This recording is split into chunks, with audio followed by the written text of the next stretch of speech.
Bonjour à vous tous, donc aujourd'hui je vais faire une vidange sur une Audi A3 de décembre 2006, donc c'est la Sportback 140 chevaux. Donc je vais faire sa vidange moteur, car elle arrive à échéance dans 700 km. Donc pour commencer, je vais retirer donc la protection du niveau moteur, petite protection en plastique. Il faudra enlever donc une vis, un écrou qui se trouve derrière, là où il y a la clé à pipe.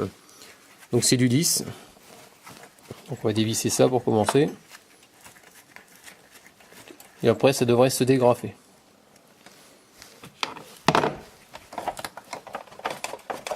Voilà, il suffit de tirer dessus, hein. Tout l'ensemble vient. Après il faut faire gaffe au niveau de la jauge.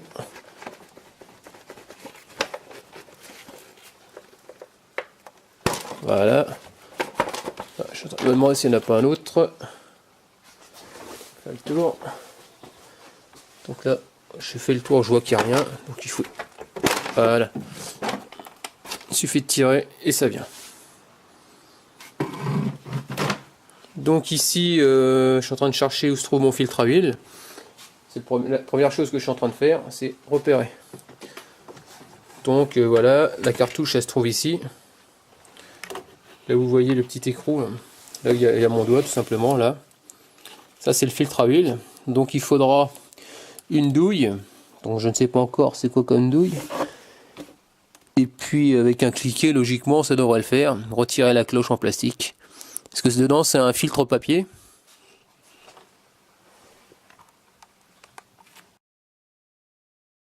Donc voilà ce qu'il vous faut donc pour faire votre vidange. Donc comme d'habitude, hein, pour ceux qui connaissent mes vidéos, c'est toujours la même procédure. Il faut toujours un bidon de récupération d'huile. Donc avec le bouchon de remplissage, la mise à l'atmosphère. Il faudra toujours forcément de l'huile. Donc là c'est toujours pareil chez moi, c'est toujours la Total Activa 540 diesel, turbo diesel pour moteur CDI, TDI, tout ça. Ensuite j'ai pris un filtre à huile. Donc c'est un filtre à huile Purflux, donc c'est le L267D. Donc voici, donc ça c'est ce que je vous parlais de la cloche tout à l'heure. Donc dedans on trouvera ce type de filtre. Donc en bout, en extrémité, donc on trouve on appelle ça un petit joint. Donc il vient rentrer dedans jusqu'au clic, logiquement, comme beaucoup de filtres papier. Ensuite nous avons un grand joint torique. Ce grand joint torique en général c'est le joint de cloche que vous trouverez, qu'on changera tout à l'heure forcément. Après on n'a pas trouvé de joint, simplement des joints. Bon, j'étais chez Mister Auto, donc si j'ai pas de bêtises, ou chez AD, je me rappelle plus. Ils nous ont vendu carrément le bouchon de vidange avec le joint, parce qu'ils vendaient pas seul. Donc c'est 14 par 150 au niveau des dimensions. Donc voilà pour ça. Ensuite j'ai mis donc mon véhicule sur cric, comme vous pouvez voir. Pourquoi? Parce que la Sportback elle est assez basse et je suis trop gros pour passer dessous, hein, comme beaucoup de personnes. Donc on est obligé de la lever pour pouvoir enlever le carter en dessous. Et puis on va attaquer la vidange, quoi. Donc ici nous avons... attendez, mon doigt il est là. Donc vous avez une vis avec du Torx pour enlever le tablier qui se trouve en dessous, hein. Sur le côté, donc votre roue elle est juste à côté, hein. Donc vous avez deux vis de chaque côté. À la symétrie pareil, hein. Donc je vais faire pareil.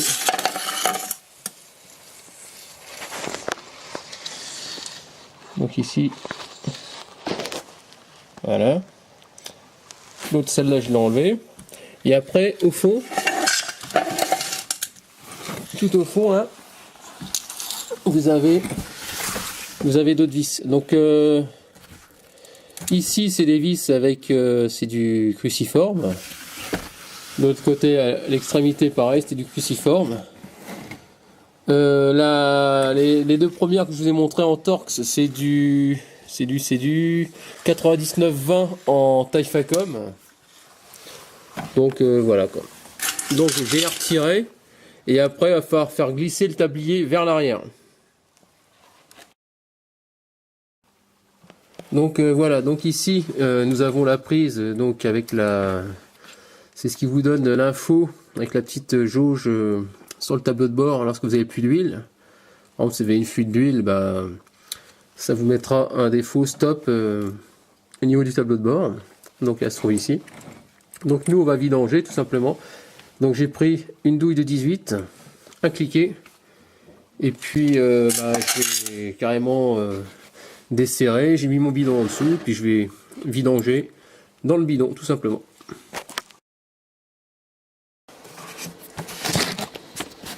Donc voilà, ça c'est cool. J'essaye de pas en mettre partout. Donc le but du jeu c'est que ça tombe dans le bidon. Hein. Donc faut faire gaffe parce que le problème c'est que si vous partez, le jet, vous voyez, il va retourner vers l'avant. Et puis ça va faire comme moi une fois. Je faisais autre chose pendant ce temps-là et ça coulait à côté du bidon. Quoi. Et j'ai mis, je crois que c'est 1 litre par terre. Quoi. Donc je me suis amusé à tout nettoyer après. Vous voyez, ça revient vers l'avant. Donc il faut que je le déplace au fur et à mesure. Pour bien centrer. Quoi. Donc là on va laisser s'écouler pour l'instant. Puis je reviens après. Donc voilà, là pendant que c'est en train de s'écouler donc dans le bidon en dessous, là je vais m'occuper du filtre à huile. Donc j'ai pris, comme vous voyez, un cliquet, une grande rallonge, une clé de 32 que je suis venu mettre sur le chapeau.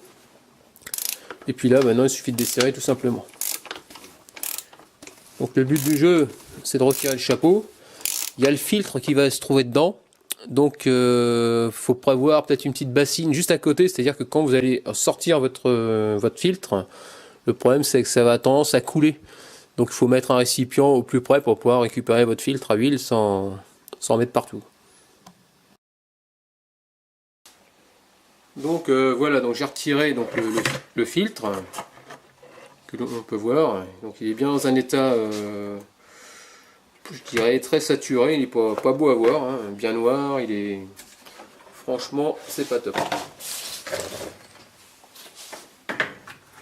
Je vais mettre un peu plus d'éclairage peut-être. Donc ce qu'on va faire, c'est que ici nous avons un joint de cloche que je vais changer. Donc avec l'aide d'un tournevis plat, je vais le faire sauter. Un tout petit tournevis. Hein.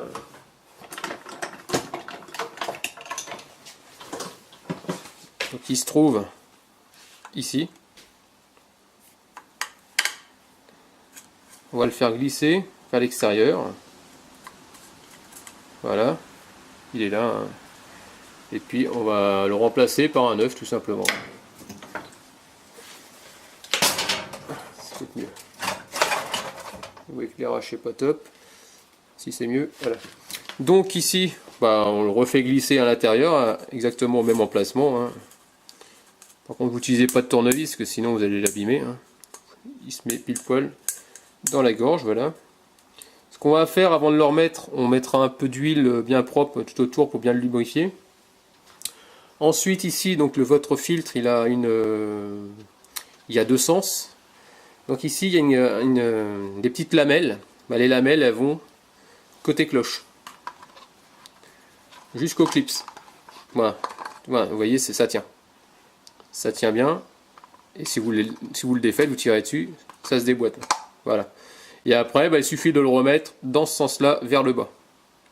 Le téton vers le bas. Et après, vous venez à visser votre cloche. Vous le remettez comme il était à l'origine, hein, tout simplement. Au niveau du serrage, normalement, il doit y avoir un couple. Donc ici, ils mettent au 25 Nm. Mais vous pouvez le serrer également à la main. Mais il ne faut pas serrer comme un gros bœuf, sinon ça reste quand même du plastique, ça reste quand même fragile. En gros, vous le serrez aussi fort qu'il était, vous avez mis autant de force pour le desserrer, tout simplement. Donc là, je vais le lubrifier un petit peu et puis je vais le remettre en place sur la voiture. Donc là, je vais mettre un peu d'huile sur mon doigt, hop. Pas la peine d'en mettre beaucoup, hein.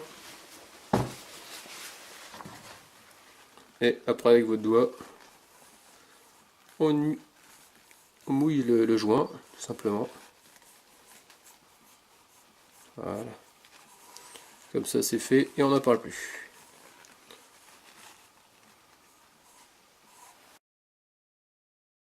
Donc, vous voyez, au fond, il y a un trou. Donc au fond du puits il y a un trou, et donc où vient se loger le bout du filtre. Donc avant de le mettre sur le chapeau, ce que je fais, c'est que je vais le mettre correctement dedans, pour bien être sûr.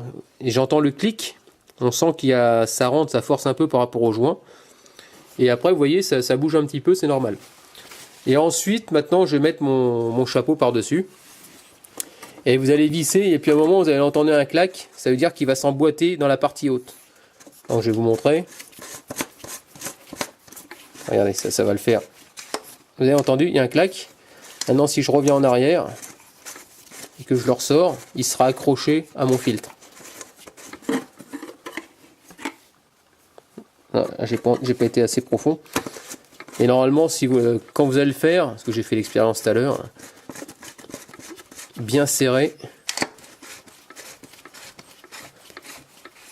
Voilà, logiquement, il devrait être resté accroché à votre chapeau. C'est pour vous montrer qu'il est bien mis tout simplement, quoi.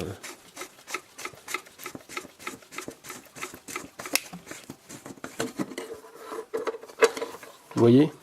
Donc vous voyez, quand je le retire, il est bien accroché, donc il est bien mis en place. C'est pour ça que... Donc après, donc vous le serrez, et puis il n'y aura plus de soucis à ce niveau. Donc je voulais vous parler donc de la jauge à essence, la jauge d'huile.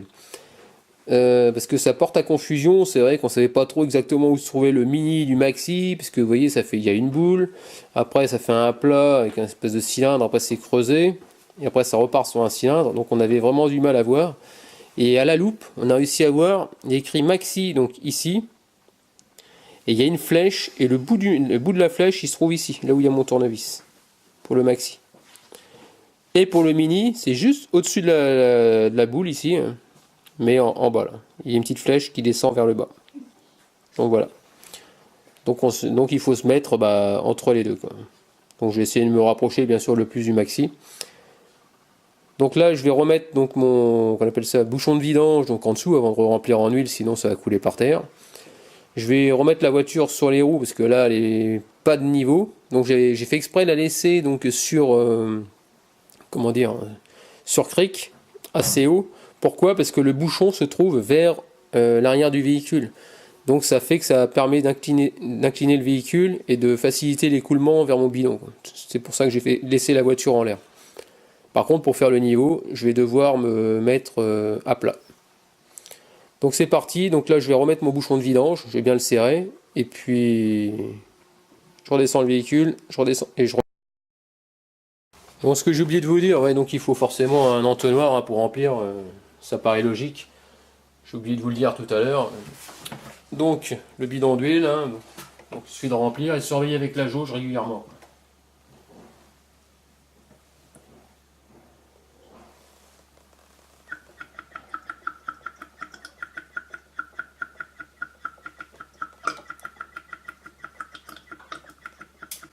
Donc là, je vais mettre au moins 2 litres facile avant.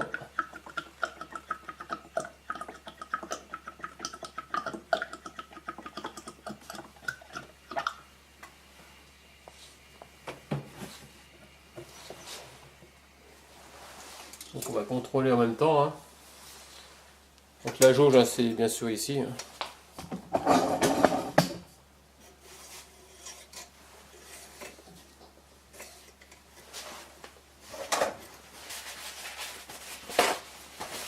Hop.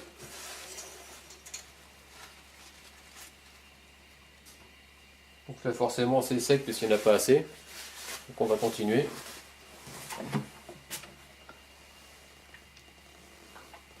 Alors je pense que c'est un moteur qui doit contenir au moins 5 litres facile.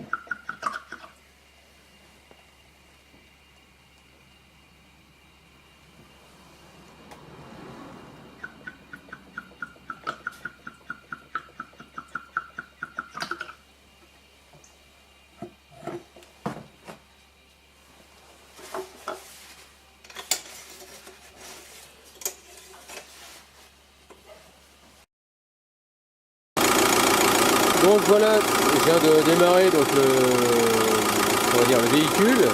Donc le but du jeu, c'est de contrôler maintenant au niveau du filtre qu'il n'y ait pas de fuite d'huile, tout simplement. Regardez sous le véhicule au niveau du bouchon de vidange qui n'est pas de fuite d'huile également. Donc, je vais mettre sous le véhicule et puis donc on peut constater qu'il n'y a rien qui coule. Donc je vais passer mon doigt quand même au cas où.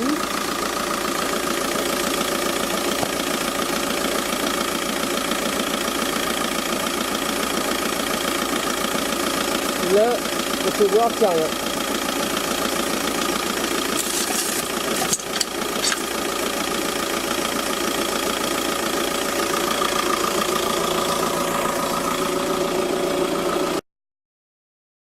Donc maintenant, j'ai remis la voiture sur, comment dire, sur Cric. Je vais me glisser dessous. Donc ce que je vais faire, c'est j'ai coupé le moteur. On va attendre entre 10 minutes et un quart d'heure, le temps que ça redescende dans le carter. Je ne perds pas de temps. Je vais sous le véhicule, maintenant que c'est étanche, il n'y a pas de souci. Je remets mon tablier. Après, une fois que ce sera fait, je vais remettre le véhicule à plat. Je vais refaire les niveaux. Et je compléterai, parce que le niveau il va chuter forcément, parce que l'huile va partir dans le filtre à huile. Donc on verra ça tout à l'heure. Vu que je fais la révision de ce véhicule, je vais en profiter aussi pour regarder l'état de mon filtre à air. Et mon filtre d'habitacle. Et en fonction de leur état, j'en commanderai et puis j'échangerai par la suite. Et puis je vous montrerai comment ça... Bon, maintenant je vais vous montrer carrément comment ça se démonte, où ils sont exactement. Parce que pour l'instant, je ne sais pas où ils sont. Donc on verra ça par la suite. Donc voilà, j'ai redescendu le véhicule. J'ai attendu un petit quart d'heure. Donc le niveau, il est au niveau de mon pouce. Donc on est légèrement au-dessus du mini. Donc je vais recompléter. Donc voilà, donc j'ai fait le niveau donc le complément. Donc je suis au maxi. J'ai remis ma jauge, j'ai remis mon, on appelle ça, mon bouchon d'huile. Donc là maintenant, donc j'en ai profité aussi pour passer un petit coup sur le moteur, ce qui était vraiment en sale. Là je vais faire la remise à zéro. Donc la remise à zéro par rapport à l'intervalle de maintenance. Ensuite je vais vous montrer, donc je vais chercher le filtre à air et le filtre d'habitacle pour vous montrer, et comme ça on regardera en même temps ensemble l'état. Et je ne sais pas s'il faut que je remette à zéro avec une valise ou si je peux le faire au tableau de bord. Pour l'instant, je vais découvrir parce que c'est la première fois que je fais la vidange sur ce moteur-là, sur cette voiture-là. Donc là, je vais vous parler donc au sujet de la remise à zéro. Donc pour la remise à zéro, ce qu'il faut savoir, c'est qu'il y a deux façons de le remettre à zéro. Alors si vous êtes en mode 15 000 km pour l'intervalle de vidange, ça se fait au tableau de bord, sur le bouton de droite, ou à la valise.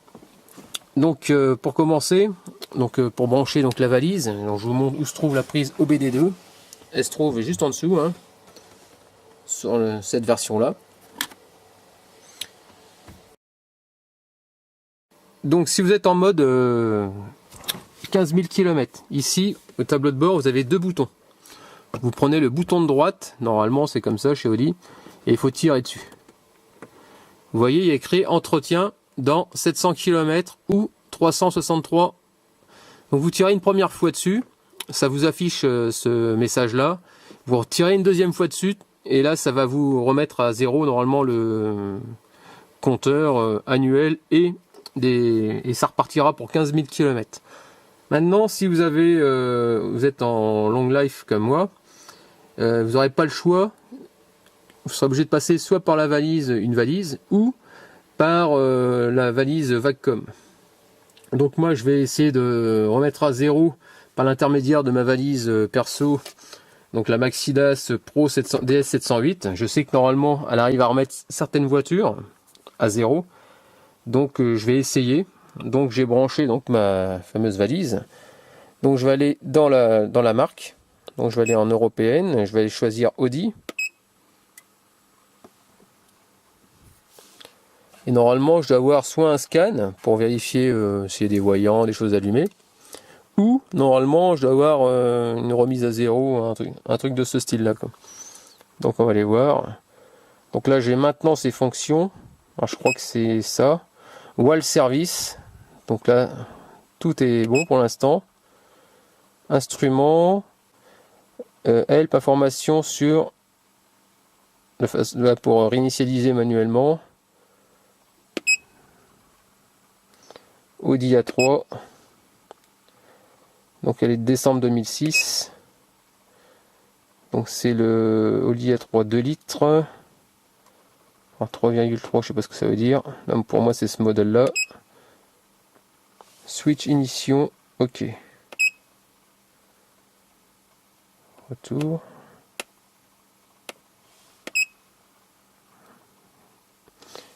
Pull, the message, service. Alors là, comme je comprends pas l'anglais, j'ai cherché mon traducteur carrément. Et puis je reviens vers vous.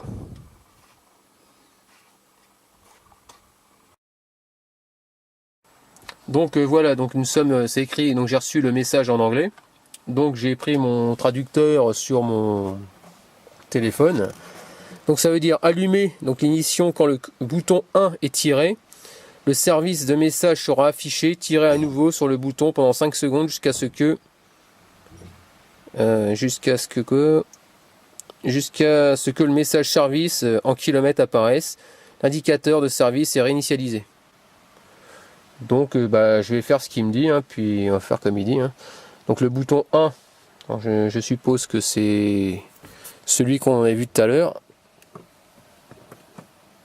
Donc là forcément je peux pas, donc c'est... Voilà, donc on revient sur... Je vais faire 5 secondes.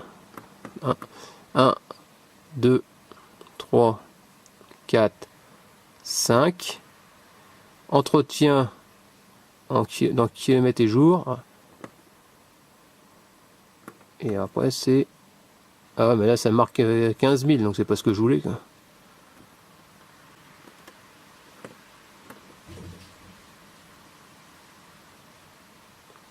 Je recommence la manip, on verra bien.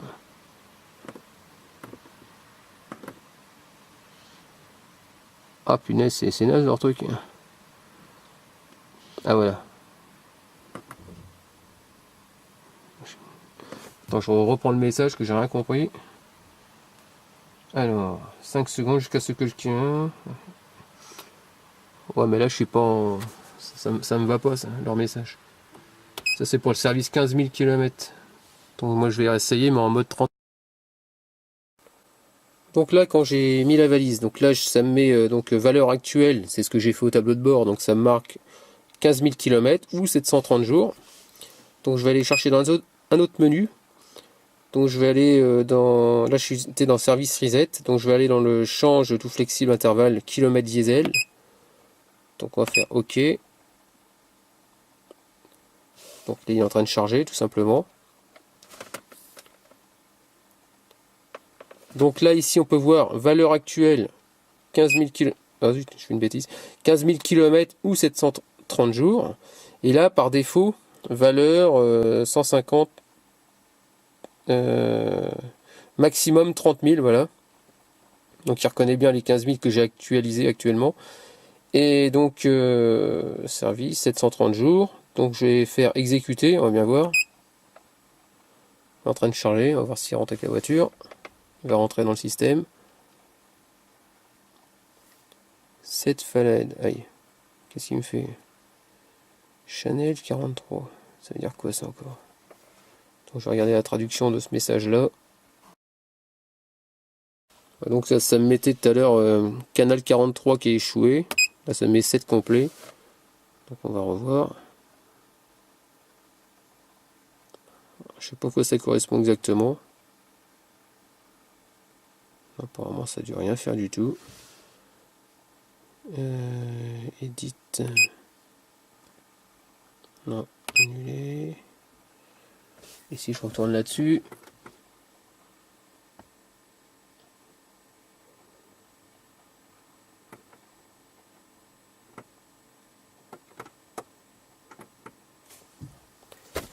Parce que là au niveau du tableau de bord ça me marque plus rien. Quand je regarde ici, hein. Je tire sur la tirette. Normalement ça aurait dû me marquer 15 000 km 730 jours et là j'ai plus rien. Donc je vais essayer de chercher, de fouiner, je reviens.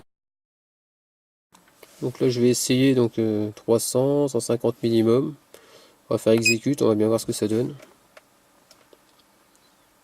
J'ai pu changer les valeurs apparemment. C'est ce que je pense avoir fait.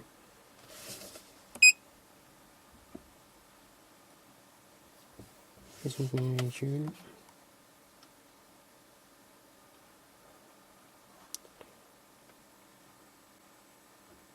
730 jours, toujours pareil. Et au tableau de bord, ça donne quoi? Donc si je tire dessus, on va attendre 5 secondes.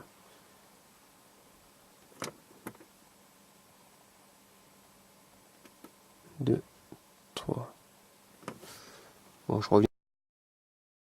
Là, je me suis aperçu que je pouvais changer les valeurs moi-même, donc défaut par valeur. Donc il suffit que j'édite, par exemple minimum 150, maximum 300, donc ça fait 30 000. Donc je vais me mettre sur là, edit, donc je vais taper 300. Voilà, je fais OK. Vous voyez la valeur, elle a changé, valeur par défaut. Donc c'est, et après maximal, normalement c'est là ça marquait 300 tout à l'heure, donc je vais le modifier aussi. Donc là j'ai réussi à rentrer les valeurs par défaut dans la valeur actuelle. Donc minimum c'est 15 000, 30 000 pour le maximum. Donc ce que je vais faire, je vais couper la valise, je vais essayer de relancer le contact et puis je vais pouvoir voir si ça a bien été pris en charge. Donc pour démonter votre filtre à air, c'est très simple. Vous avez une vis ici. Là, je vais essayer de montrer un peu mieux. Attendez, ce sera plus simple comme ça. Ah, c'est chiant, ça tient pas. Voilà. Donc on va fermer le trépied. Vue de dessus. Alors, décidément, on peut y arriver.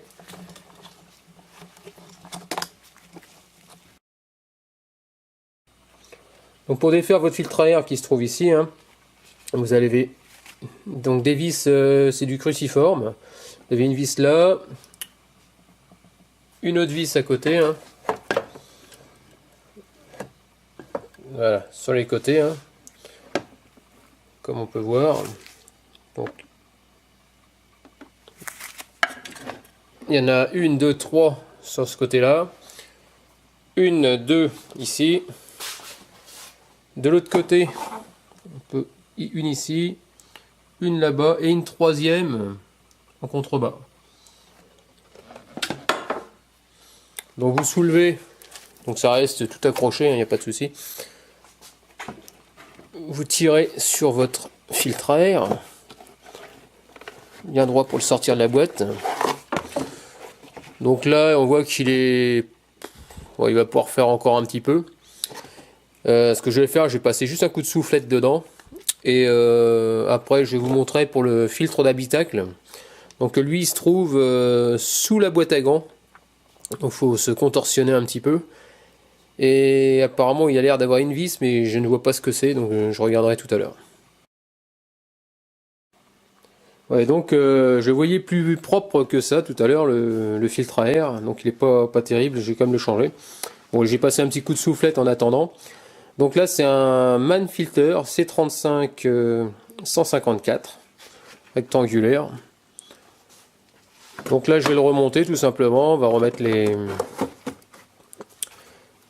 le boîtier par-dessus. Et puis, je vais tout resserrer. Donc voilà. Donc n'oubliez pas de remettre votre protection Audi par-dessus. J'ai aussi, donc il faut faire bien sûr vos niveaux, hein, faut pas se cacher, niveau de lave-glace, le bouchon bleu, derrière le niveau du, on appelle ça du vase d'expansion en liquide de refroidissement. Ensuite, qu'est-ce qu'il y a d'autre à vérifier? Le niveau du liquide de frein, qui se trouve en contrebas là, tout simplement. Qu'est-ce que je voulais dire d'autre? Pour ça, c'est bon. Maintenant, on va passer au filtre d'habitacle. Donc j'ai essayé de vous éclairer. Donc là nous sommes côté passager de l'Audi. Donc là il y a la boîte à gants. Donc on va aller en dessous. Donc là je viens de le démonter. Le filtre d'habitacle il est franchement crado. Donc il se trouve juste en dessous. Là, j'essaie de vous montrer. Je vais pousser ça. On va faire un peu de la spéléo. Voilà. Je sais pas si vous voyez. Donc le trou il est là. Donc il rentre dedans. Ensuite, je pensais qu'il y avait une vis. Et non, il n'y a pas de vis. Attendez, je vais le sortir, je vais le mettre carrément à la lumière, ce sera plus simple. Voilà. Donc ici, vous voyez, il y a des crochets. Attendez, je vais carrément à la lumière, ce sera mieux là, voilà. Des petits crochets. Ensuite, cette partie-là, il y a une petite ailette qui se trouve sur mon doigt. Donc quand vous êtes sous la voiture, dans l'habitacle, il se trouve sur votre droite, si j'ai pas de bêtises. Et en gros, il faut le déplacer, il faut le dégrafer. Et regardez la forme des pattes. Il suffit de le faire coulisser et après normalement en jonglant ça doit venir. Donc là je l'ai bien eu. Donc regardez l'état de mon filtre. Donc c'est un filtre comme ça. Hein. Donc vous voyez il est vraiment sale. Donc j'ai vraiment passé à la soufflette. Et ensuite il faut le remettre. Et quand on le remet, il faut rentrer bien sûr après la mise en place. Il faut bien mettre à l'intérieur. Ouais. Vous voyez, ça coulisse, tout simplement. Il y a une flèche. En plus, il y a une flèche sur le Volkswagen Audi. Regardez. Vous voyez la flèche là où il y a mon doigt? C'est pour nous faire signe qu'il faut le déplacer dans le sens pour pouvoir le dégrafer tout simplement. Voilà. Donc je voulais vous montrer, donc voilà, là il a remis en place. Donc ici, on voit bien la petite ailette. Voilà, la petite ailette. Il suffit de tirer vers l'extérieur. Vous voyez, et le truc il se dégrave tout simplement et puis il tombe. Voilà. C'est ce que je voulais vous montrer. Donc là je vais le remettre en place. Voilà. Là il est remis vers la gauche et il tient bien. Voilà. Donc il n'y a pas de vis et il n'y a rien du tout. C'est juste à déclipser en le faisant glisser.